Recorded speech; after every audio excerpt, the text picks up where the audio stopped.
Time now for a check of the top business news stories. Kate Moody is here. Hi there, Kate. Hi, Tom. The British government's COVID-19 travel restrictions have created some controversy, and now there seems to be a lawsuit in the making. Yeah, not in the making, but filed, in fact, today by the low-cost airline Ryanair, along with the Manchester Airports Group. They have sued the government to challenge the traffic light system, which has been put in place for international travel.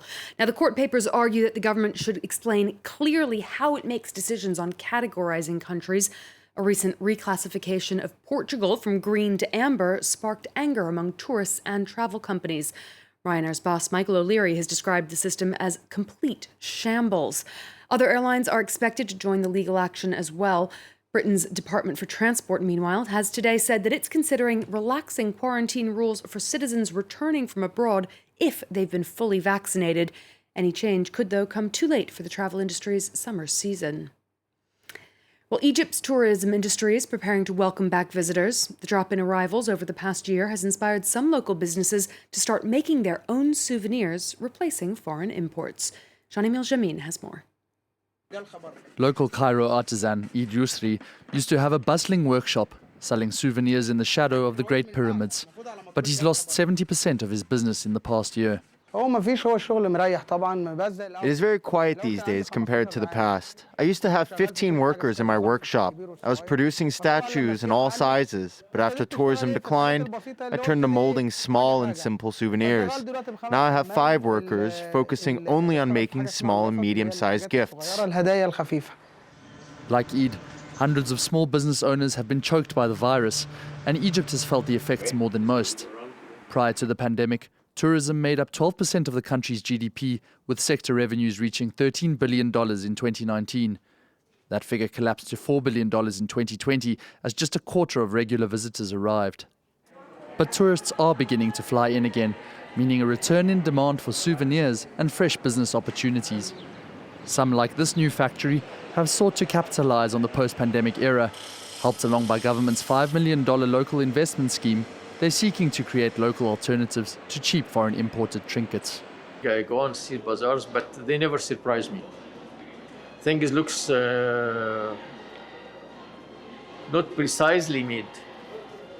They don't care about the details. But what I'm seeing here, there is caring about even the small details.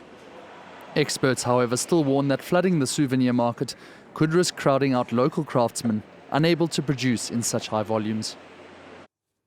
The United States and United Kingdom have reached a truce in a long-running trade dispute just 2 days after a similar deal with the European Union. The 17-year-old spat saw the two sides accusing each other of giving illegal subsidies to plane makers Airbus and Boeing, respectively.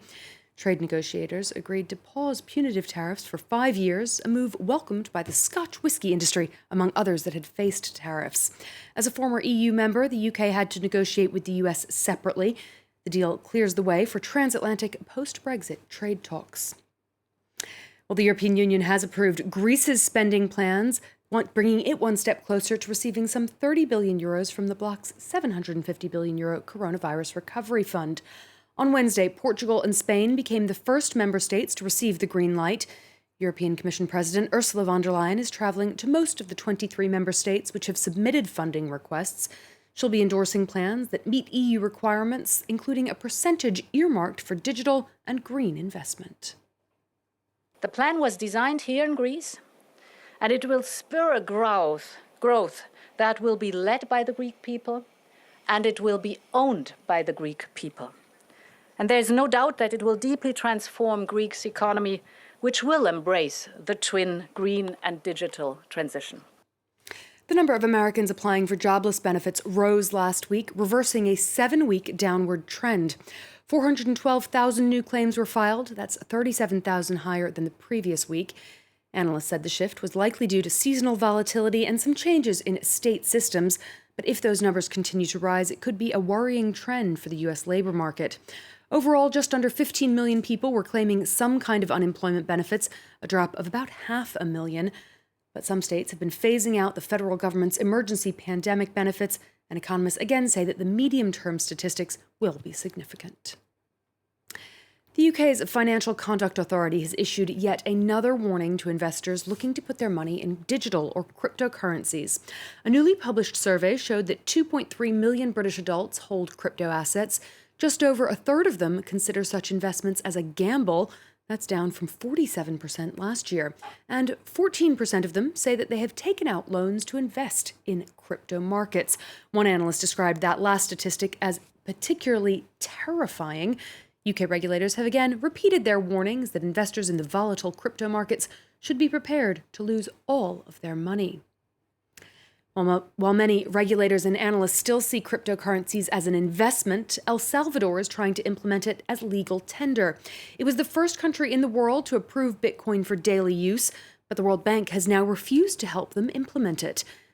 Monty Francis has more. It's called Bitcoin Beach. On the coast of El Salvador, the surfing village of El Zonte is the first to use the cryptocurrency.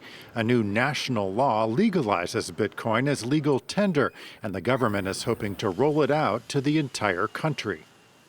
We're trying to create a new economy. Not everyone has access to a bank account, so we created the Bitcoin Initiative, which is money that's easy to move, easy to use, and in the end, it's a method of exchange. But the plan has already hit its first big roadblock. The World Bank said on Wednesday it would not assist with El Salvador's implementation of Bitcoin. In a statement, it said, "While the government did approach us for assistance on Bitcoin, this is not something the World Bank can support given the environmental and transparency shortcomings." In addition to concerns about the currency's volatility, those environmental concerns have to do with the massive amount of energy computers use to generate the cryptocurrency. 2 decades ago, the country abandoned its own currency for the US dollar. Today, it's estimated that 70% of El Salvadorans do not have bank accounts, and many receive their income through remittances that come with big fees. The hope is that Bitcoin could drive investment in the country and increase the wealth of its citizens. Really playing into this ongoing debate about whether things like Bitcoin should be considered currency, real money, or just an investment. Yeah, I'm rather sorry. I don't have a couple of Bitcoins stashed away somewhere. Thank you very much indeed, our business editor, Kate Moody. That's it from me. Stay tuned.